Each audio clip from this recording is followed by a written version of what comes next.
जब भी आप सोचते हैं या कोई कहता है या डॉक्टर एडवाइस करते हैं, आप थोड़ा अपना वेट लॉस करिए, अपना फिटनेस पे ध्यान दीजिए। The first thing we do is हम जाके पहले स्पोर्ट शूज़ खरीदते हैं, फिर we'll get advice from people, तुम जॉगिंग कर लो, तुम रनिंग कर लो, तुम वेट ट्रेनिंग कर लो। वी स्टार्ट डूइंग समथिंग और द अदर अपने हिसाब से, get confused and we are stuck up. लंबे समय तक जो भी हम करते हैं चल नहीं पाता है। क्या आप या आपके अपने इस दौर से गुजरे हैं? Then this video is for you. Hi, my name is Chaya Mishra. I'm a holistic nutritionist and a clinical dietitian, helping thousands of people to achieve their fitness goal. Today, let us understand the science behind activity. कितने types of activity है, आपके weight loss journey के लिए क्या suit करता है। सो majorly cardiovascular exercise and resistant training, ये दोनों टू कैटेगरीज हैं एक्टिविटी में जो आपके वेट लॉस जर्नी में, व्हेन आई से weight loss, fat loss journey में मदद करेगा। सो कार्डियोवास्कुलर एक्सरसाइज या कार्डियो में क्या क्या होता है? Walking, jogging and running, cycling, swimming, jump rope and aerobic exercise. So cardiovascular activity का बेसिक फंडा ये है, it increases your heart rate, it increases your breath rate, जिसकी वजह से यू बर्न मोर कैलोरीज, आपका मेटाबॉलिज्म बेहतर होता है, आपका फैट स्टोर्स कम होता है, आपकी विजरल फैट कम होती है और आपका ओवरऑल फिटनेस बेहतर होता है। So coming to the beginners, सबसे इम्पॉर्टेंट एंड सबसे बेसिक चीज़ ये है walk, simple walking which we naturally do. बहुत लोग डे वन से ही 1 घंटे 2 घंटे चलना शुरू कर देते हैं आउट ऑफ एंथुजियाज्म। अगले दिन क्रैम्प्स होते हैं, एक्स एंड पेन होता है and it is difficult for you to go out for a walk next day. पहला फेलियर यहीं पे हो जाता है। So the best way to do for the beginners is आप 5 या 10 मिनट का एक अचीवेबल टारगेट रखिए, बट बी कंसिस्टेंट। हर रोज़ करिए, वो समय निकालिए, उसी समय पे start walking for 5 to 10 minutes and check how you are doing. 3-4 दिन बाद आपकी रेगुलरिटी आएगी, धीरे धीरे आप अपना वॉक बढ़ाइए। सो वॉक एक लो इम्पैक्ट कार्डियो है, but it is very effective especially for the beginners. So in the worst case scenario आप 20 to 30 मिनट्स भी आप वॉक कर लेंगे for 5 days a week is sorted. At least आप अपने बीमारी को दूर रख सकते हैं। So coming to a part of an little medium impact और हाई इम्पैक्ट कार्डियो वॉकिंग में ही है your jogging and running. It is slightly more than walk. So इसमें क्या होता है, ऑब्वियसली आप you can burn your calories better. जब आप अपना वॉकिंग धीरे धीरे बढ़ाएंगे, when you increase your speed, that is the time you can go for jogging and running. सबसे अच्छी बात इसमें यह है, ओवरऑल फैट शेड करने के लिए ये बेस्ट है। Running is best to shed those love handles. And किसके लिए नहीं है? जिनका body weight ideal body weight से 20 किलो के ऊपर जो होता है, उनके लिए we don't suggest running initially, क्योंकि there is an impact on the knees. जो आप बहुत ज़्यादा जॉगिंग रनिंग करेंगे तो बहुत एक्सेस वेट में। So start with walk. जैसे जैसे वज़न थोड़ा घटता जाता है, आप अपना इंटेंसिटी या स्पीड बढ़ाइए, then you can go for running. This is best for teenagers. 10-12 kilo घटाना है तो this is very good. And जिनकी कोई जॉइंट्स में कोई प्रॉब्लम नहीं हो, है ना, already, and who does it not suit for, obviously आपको ऑस्टियोआर्थराइटिस है, एक्यूट आर्थराइटिस है, जॉइंट में बहुत ज़्यादा पेन है, ऑलरेडी एक्स इन पेन है, तो आपको ये रनिंग नहीं करनी चाहिए, but you can still do walking. Walking ऐसा कर सकते हैं, 5 मिनट्स ऑफ वॉक खाना खाने के 5 मिनट के बाद कर सकते हैं। सो साइकिलिंग एक मीडियम इम्पैक्ट कार्डियो है। It is very good for joints, and what it does is improves joint mobility और आपका posture और body coordination को improve करता है। Especially it works on your lower torso, मतलब आपका thighs and calf muscles के लिए ये बहुत ही अच्छा है। So you can either choose a stationary cycling या outdoor cycling, whatever suits you। Obviously, outdoor cycling में there is always risk of fall. Stationary cycling is best for the beginners. So you can start off right away. Start with 15 minutes of cycling and go on increasing with other activities. Cycling उनके लिए नहीं है जिनको already acute joint pain है, कमर में, spine में कुछ injury है, स्पाइनल डिसऑर्डर है, या फिर हिप जॉइंट या नी जॉइंट में कोई दिक्कत है. डू कंसल्ट योर ऑर्थो या physiotherapist to check whether cycling suits you और नॉट. स्विमिंग तो समर्स के लिए बेस्ट एक्टिविटी होता है. इनफैक्ट स्विमिंग की अच्छी बात यह है, ओवरऑल वर्कआउट, आपके बॉडी की फुल वर्कआउट हो जाती है. There is good coordination with your breath and your hand and leg movement.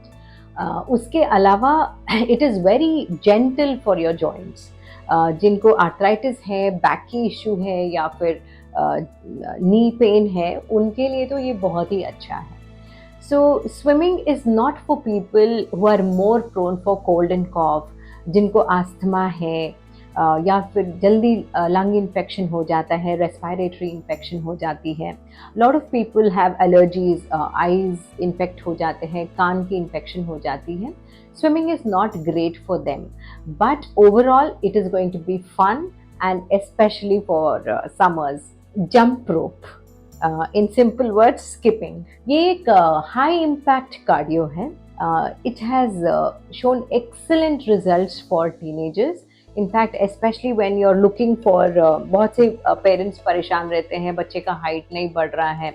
So this is one good activity for teenagers, and childhood obesity के लिए ये तो बहुत ही अच्छा है.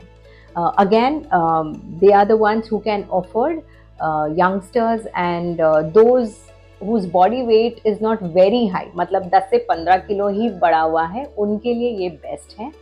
कौन कौन ये नहीं करेंगे, for whom it is not a good thing to do, is those with morbid obesity, या आपका obesity grade 2 के ऊपर है, मतलब 20 किलो के ऊपर, 25 किलो के ऊपर आपका एक्सेस बॉडी वेट है. उनके लिए नेगेटिव ये है, it impacts your joint health also, क्योंकि ऑलरेडी विथ एक्सेस वेट आपका घुटना इतना वेट ले रहा है. When you jump, you know, it has bad impact on your knee joint. So this is not for them. And जिनको breathlessness की problem है, initially I don't recommend the skip rope for them, but excellent for teenagers and children. Aerobics and dance, जैसे zumba हुआ, lot of people learn Bollywood steps learn करते हैं, वो भी एक fun way of working out. ये भी अच्छी कार्डियो है, and it is especially suitable for people जो अकेले नहीं वर्कआउट कर सकते हैं. उनको एक ग्रुप में डाला जाए, 2-4 लोगों के साथ डाला जाए, तो that is a motivation factor for them, and who love socializing, उनके लिए तो ये बेस्ट है, because you all do it together and you should be more consistent. Who is this not for is those who sway with socializing, क्योंकि यहाँ पे socializing ज़्यादा हो जाती है, खाना पीना गलत तरह का पीना हो जाता है after your workout. This is one thing you should refrain from, otherwise it is a fun way of losing weight. जब आप कार्डियो एक्टिविटी में कंसिस्टेंट रहते हैं, gradually you should shift to resistance exercise या weight bearing exercise. और ये क्या है? Resistance exercise, which means weight training या strength training. इसमें आता है 4 category. One is weightlifting, body weight exercise, resistance band, and calisthenics. So how does this help you in your weight loss journey? इसके फायदे क्या हैं? रेजिस्टेंस एक्सरसाइज 4 तरीके से काम करता है. Number 1, it improves the muscle mass, muscle development के लिए हेल्प करता है, जिसकी वजह से मसल बेहतर होता है. मसल बेहतर हुआ तो आपका मेटाबॉलिक रेट बढ़ता है, आपका BMR बढ़ता है, तो आपकी कैलोरी बर्न अच्छे से होती है, ज़्यादा होता है. That is how you lose fat.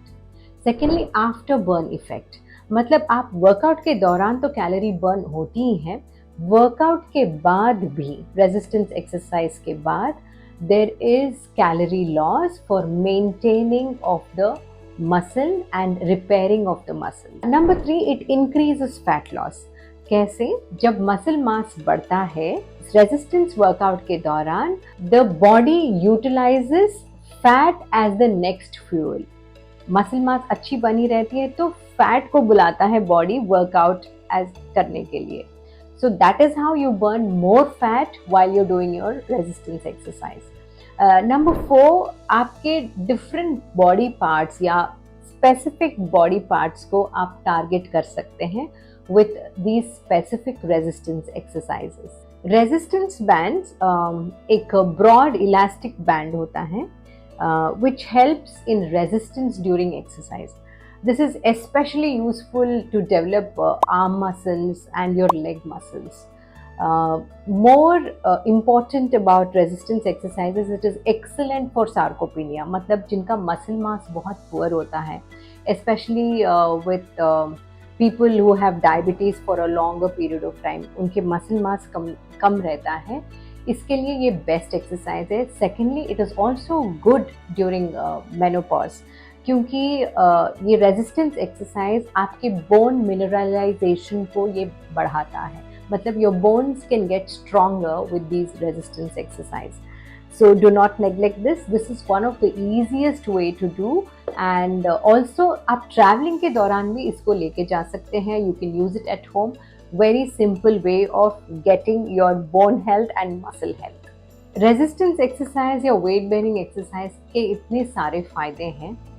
However, this is not for everybody. Definitely not for pregnant women. Obviously arms के अलावा और कोई चीज़ के लिए वेट बेयरिंग एक्सरसाइज नहीं करना है for pregnant women. Patients with uterus prolapse, उनके लिए नहीं है ये weight bearing exercise. So second category is the body weight exercise. Example pushups, planks, squats and lunges. इसमें क्या होता है, अपने ही बॉडी वेट से हम ये एक्सरसाइज कर सकते हैं. So the best part about is, इसके लिए हमको कोई इक्विपमेंट की ज़रूरत नहीं है. We can do it at home. So what are the body parts that are affected by these exercise? Pushups is best for your chest muscles, pectoral muscles के लिए बेस्ट है, आपके शोल्डर स्ट्रेंथनिंग के लिए बेस्ट है. So is it for your arms. Lunges are best for your gluteal muscle, आपके thigh muscle और आपका calf muscle. मतलब your lower torso के लिए lunges are excellent, and planks is very good for core and your shoulders. Basic weightlifting exercises में आता है, you can use barbells, you can use dumbbells, you can use kettlebells. So ये सारे exercise start with minimal weights, मतलब 1.5-2 kilos for beginners. इन exercises में it focuses more on your shoulders, your arms, your pectoral muscles and your back muscles. ये किन किन के लिए नहीं है? Is for people with some shoulder injury या फ्रोजन शोल्डर है, या एल्बो में टेनिस एल्बो या गोल्फर्स एल्बो है. तो ऐसे लोगों के लिए you have to take advice from your ortho and then check कितना वेट्स आपके लिए सूटेबल है. Calisthenics is an very advanced form of body weight exercise. इसमें पुल-अप्स आता है, डिप्स आएगा, and also hand stand pushups. So you know reverse form में, in fact anti gravity pushups. So people who love challenging workout, मतलब who are already fit and who want to enhance their muscle mass, who want to go to a different level, higher level of building muscle mass, उनके लिए ये best है. So weight bearing exercise is not for people with some spinal disorder और fluctuating BP या uncontrolled BP. कोई भी cardiac condition जिनको रहता है उनके लिए ये weight bearing exercise नहीं है. When we know there are a lot of advantages of cardiovascular exercise and weight training, हम क्यों कतराते हैं ये वर्कआउट करने के लिए? There is a psychological aspect of it. To know more, keep watching NutriHabs by Chaya Mishra. Click on the link and subscribe to our channel.